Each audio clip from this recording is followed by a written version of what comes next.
Welcome to Amazing World Channel. As Austrians head to the polls on Sunday to elect a new government, one main issue dominates the political discourse: concern over migrants.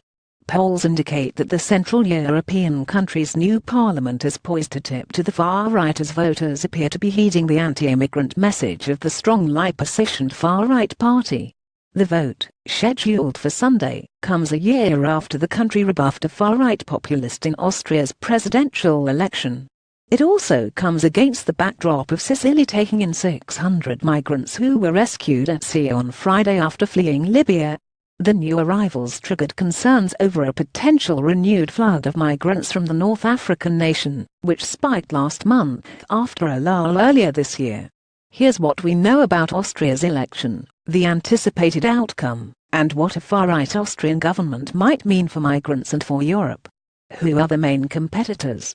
More than a dozen parties are competing for 183 seats in the national parliament, but only 3 are expected to win the majority of votes.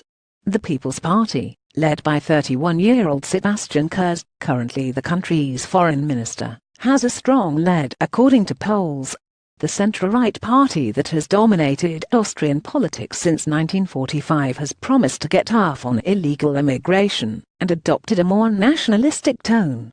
Leading the tight race for second place was the far-right Freedom Party, led by Heinz Christian Strache. Last year, the party's presidential candidate, Norbert Hofer, narrowly lost a bid for the Austrian presidency. The Freedom Party, which was founded by former Nazis in 1956, and had until recently remained on the fringes of Austrian politics, gained support by lambasting refugees, migrants and Austria's political establishment. Polls put the centre-left Social Democrats, an establishment mainstream party, like the People's Party, in third place. The message of the party, led by Christian Kern, has tended to focus on social justice. If the standing of these three parties holds, it is widely believed that the Freedom Party could enter a coalition government with the People's Party, shifting the country to the far right. Why are migrants a hot-button issue?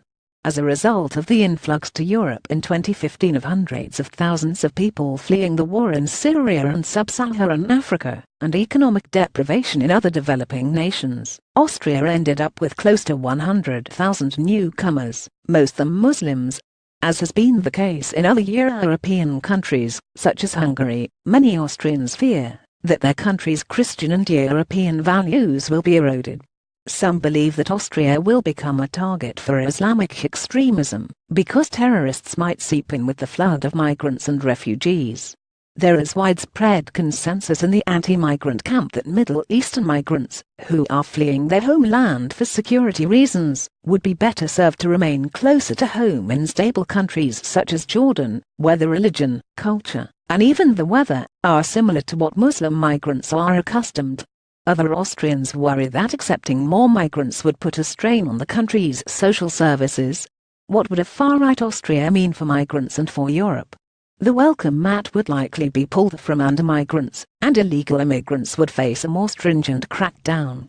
Already, at the height of the European migrant crisis of 2015, Austria had balked at a European Commission plan for hundreds of thousands of asylum seekers to be redistributed throughout Europe, as a way to give some relief to countries on the front lines of the migrant corridor, such as Greece, Macedonia, Serbia, Croatia, and Slovenia. In July, Austria threatened to close its borders, when Italy announced it would consider granting visas to migrants, to allow them to travel throughout the European Union.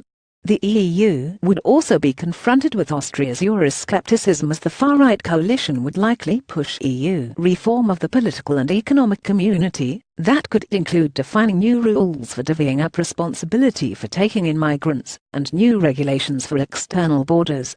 Special correspondent Eric Kirschbaum in Berlin contributed to this report. Simmons@latams.com for more on global development news. See our Global Development Watch page, and follow me at AMSIMMONS1 on Twitter.